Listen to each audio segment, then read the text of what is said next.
Induce EMF small ई से लिखते हैं। तो ये भी आपको समझ में आएगा कि अगर इंड्यूस करंट आएगा उसे लिखेंगे स्मॉल आई से। ना अब सबको पता है फिजिक्स में जब भी प्रोपोर्शनल का साइन आता है उसे हटा के क्या लिखना पड़ता है, कांस्टेंट। और अगर कुछ कांस्टेंट होगा तो वो सिर्फ नंबर नहीं होता, वो भी आपको कुछ ना कुछ इंफॉर्मेशन देना चाहता है। पर यहाँ पे आपकी जानकारी के लिए कांस्टेंट इज 1, कांस्टेंट इज मतलब इंड्यूस ईएमएफ और किसी बात पे डिपेंड, इंड्यूस ईएमएफ सिर्फ एक ही बात पे डिपेंड करता है, that is d phi by dt, rate of change of magnetic flux with respect to time. But इसको ना हम लोग कैसे लिखते हैं, इसको हम लोग ऐसे लिखते हैं, induce EMF equal to mod of d phi by dt। This is the basic formula to calculate magnitude. This is the basic formula to calculate magnitude of what? Induced EMF। ये पहला फॉर्मूला है guys. अब आपके मन में सवाल जरूर आना चाहिए कि मॉड क्यों लिखा है? पॉजिटिव EMF हमेशा प्लस में आता है, पर चेंज प्लस भी हो सकता है माइनस भी हो सकता है। चलो एक काम मैं और करता हूँ, इस फॉर्मूला को और अच्छे से लिखते हैं। मान लो सर्किट का इनिशियल फ्लक्स है φ1 और फाइनल फ्लक्स है φ2, तो चेंज कैसे निकालेंगे? φ2 माइनस φ1। अब आप अगर सोच रहे हो कि टाइम के लिए भी वैसा लिखेंगे तो नहीं, टाइम के लिए सिर्फ dt लिखते हैं। बताता हूँ क्यों, बताता हूँ। ये रहा आपके इंड्यूस ईएमएफ का basic formula φ2 minus φ1 upon dt। अब एक न्यूमेरिकल बताता हूँ, देखो न्यूमेरिकल ऐसा है, if initial flux passing through the coil is 5 Weber, that is φ1, and the final flux is 10 Weber in 2 millisecond।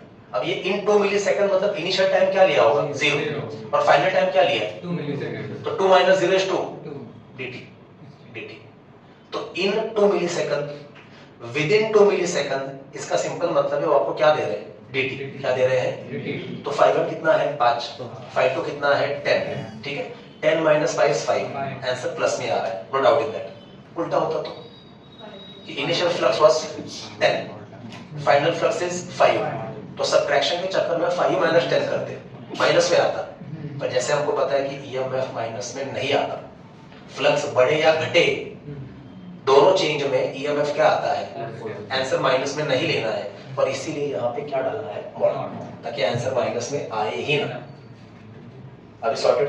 तो गाइस ये आपका पहला फार्मूला है, 10 फार्मूले में से पहला फार्मूला है ये, और ये बेसिक, और इसको यूज करके अभी और फार्मूले बनने वाले हैं। अभी सॉर्टेड। हाँ चलिए थोड़ा आगे बढ़ता हूँ, न्यूमेरिकल ले लेते हैं, लिखा कभी दूंगा, मैं सीधा सॉल्व करता हूँ। क्या बोला मैंने, ऐसा बोला कि φ1 कितना है 5 वेबर, फाइनल फ्लक्स कितना है 10 वेबर, और ये सब कितने टाइम में हुआ, तो ये सब हुआ 2 मिलीसेकंड में। और आपको बोला है कैलकुलेट करो इंड्यूस ईएमएफ। पर होल्ड ऑन, एक डाउट आपके मन में आना चाहिए, फ्लक्स तो लिख रहे हो, पर वो जो 3 केसेस पढ़ाए थे कि मैग्नेटिक फील्ड कहाँ जा रहा है, एरिया कैसे रखा है, सरफेस नॉर्मल कहाँ पे जा रहा है, व्हाट अबाउट दैट? तो इट इज ऑलवेज अंडरस्टूड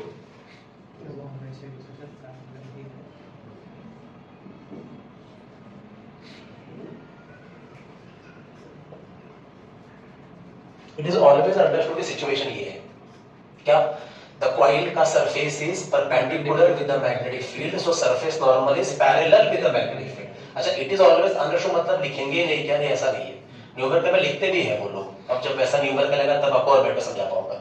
कुछ नहीं लिखा है मतलब इट इज दिस, समझा? तो ऑलरेडी फ्लक्स कैसा है, मैक्सिमम है, थीटा का लोड लेने की जरूरत नहीं है, और हमें तो सीधा फ्लक्स का वैल्यू दिया है, तो हम क्यों लोड लें? तो in a coil initial flux is 5 Weber, so that increases to 10 Weber in 2 milliseconds or within 2 milliseconds. Calculate induced EMF and, और एक बात आगे बढ़ाते हैं, and if resistance of the coil is 10 ohm, कितना? 10 ohm. Calculate induced current. इस तरह की दो चीजें कैलकुलेट कर देते हैं फटाफट। अभी क्लियर? Can we start? बड़ा आसान है, ये फॉर्मूला आने वाला है पहला। But before we kick start with the solution, सबसे पहले हम क्या चेक करते हैं, यूनिट एसआई में है क्या, वेबर वेबर सब ठीक है, मिलीसेकंड -3 सेकंड, बाकी ओम में बराबर है। चलिए ध्यान से देखिए,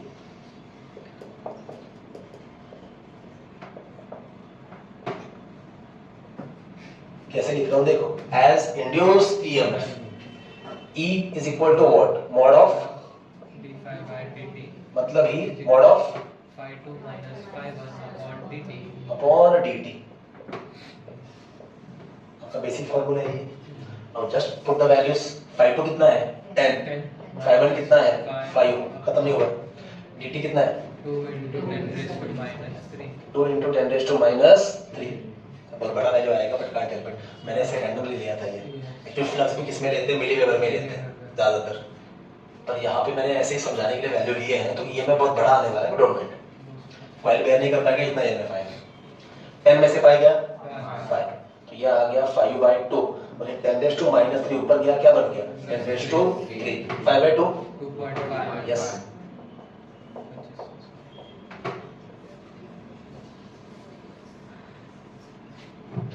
ये रहा आपका induce EMF 2.5 into 10 raised to 3 volt, मतलब दिस इज 2500 वोल्ट. मैं फिर से कह रहा हूँ ये बड़ा एम्बैरेसिंग वैल्यू आ गया. इतना बड़ा ईएमएफ कॉइल कैसे बेयर करेगा, पर ठीक है समझाने के लिए चलेगा. ये एक काम करते, चलो ज्यादा लोड नहीं लेते. कॉइल का रेजिस्टेंस है 10 किलो ओम. अभी क्लियर. अब इंड्यूस ईएमएफ तो आ गया. अब हमें क्या कैलकुलेट करना है, इंड्यूस करंट. बोलो कैसे करेंगे. Ohm's law. ओहम कहते हैं V is equal to IR. बस V की जगह पे क्या बोलना है, E is equal to Yes. E is equal to IR. So I is equal to E by R. As simple as that. ठीक है. तो चलो E का वैल्यू कितना है 2.5 into 10 raised to 3. R कितना है 10 किलो ओम. 10 किलो ओम मतलब ही 10 into 10 raised to 3 ओम. बराबर है. तो नीचे क्या आएगा 10 into 10 raised to 3. Power cancel. अब ठीक लग रहा है, पावर इज कैंसिल. बचा क्या 2.5/10 मतलब है कितना 0.25 एम्पियर. और अच्छे से लिखना है तो ये कितना है 25 into 10 raised to -2 मतलब है 250 into 10 raised to -3 मतलब 250 मिली एम्पियर. ये ठीक लग रहा है करंट. अभी ये तो करंट कितना ज्यादा आता, करंट आता 250 एम्पियर करंट आता. उतना करंट कहां से फ्लो करेंगे. खैर ये समझ में आया. तो गाइस एक बात याद रखो, भले इंड्यूस ईएमएफ के 10 फार्मूले हैं पर करंट निकालने का बेसिक फार्मूला लगा है आपको. अगर आपको कॉइल का रेजिस्टेंस दिया जाए तो आपको बस क्या करना है, induce current is induce EMF upon resistance. Sorted. उसमें ज्यादा वेरिएशन नहीं आएगा आपको. हाँ ईएमएफ निकालने के अलग अलग सिचुएशन है, अलग अलग तरीके हैं, अलग अलग फार्मूले हैं. इसमें जैसे मैंने कहा सबसे पहला फार्मूला है. अभी क्लियर. अब यहां से चैप्टर का स्पीड हम थोड़ा थोड़ा बढ़ाना स्टार्ट करेंगे. अभी सॉर्टेड इन डाउट क्लियर. हाँ पॉज करो प्लीज. चलिए guys on the board please. अपना अगला टाइप सिखाने से पहले दो बातें जरा क्लियर कर देते हैं. पेपर सेट का काम है हमें शब्दों में फंसाना and they are good at it. ठीक है. तो वो लोग क्या करेंगे, आपको ऐसा बोलेंगे कभी कभी, ये कॉइल है ना आपका ये, तो आपको बोलेंगे एक्सिस ऑफ अ कॉइल. ये रहा कॉइल का एक्सिस. अब सीधी सी बात है, अगर ये कॉइल है ये, तो एक्सिस सेंटर में से ऐसे ही जाएगा. एंड डोंट फॉरगेट कॉइल का एक्सिस भी कॉइल के सरफेस को परपेंडिकुलर ही होता है. तो जब वो कहते हैं ना कॉइल का एक्सिस, इसका सिंपल मतलब है they are talking about area vector या सरफेस नॉर्मल. तो अगर वो आपको कहते हैं कि axis of a coil is perpendicular with the direction of magnetic field, इसका मतलब भी वो लोग हमें यही बता रहे हैं कि vector A parallel vector B.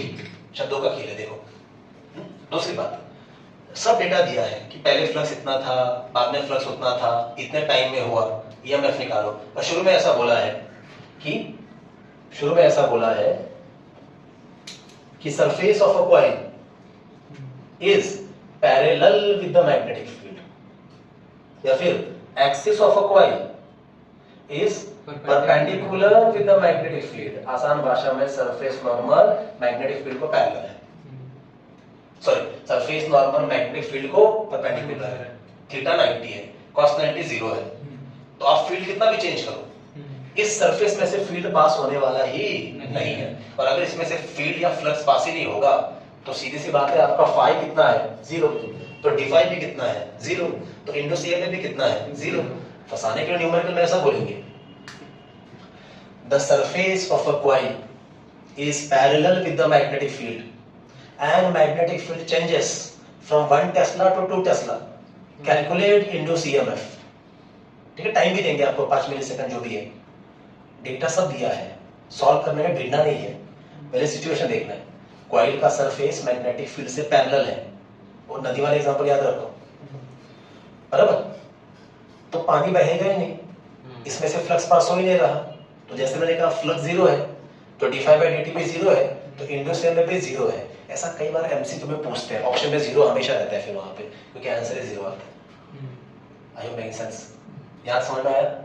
अब ये कुछ लिखाने वाली बातें हैं नहीं, ये आपको ऐसे अच्छे से याद करना पड़ेगा ना। आगे बढ़ते हैं, अब टाइप नंबर 2 पढ़ाने जा रहा हूँ। ये पुराने सिलेबस में दिया था, नए सिलेबस में ऐसे इसका न्यूमेरिकल दिया नहीं है, लेकिन अगर आप टीवाई को चेक करेंगे बोर्ड के तो आपको डेफिनेटली इसका न्यूमेरिकल मिलेगा। देखो ऐसा रहता है न्यूमेरिकल इसका।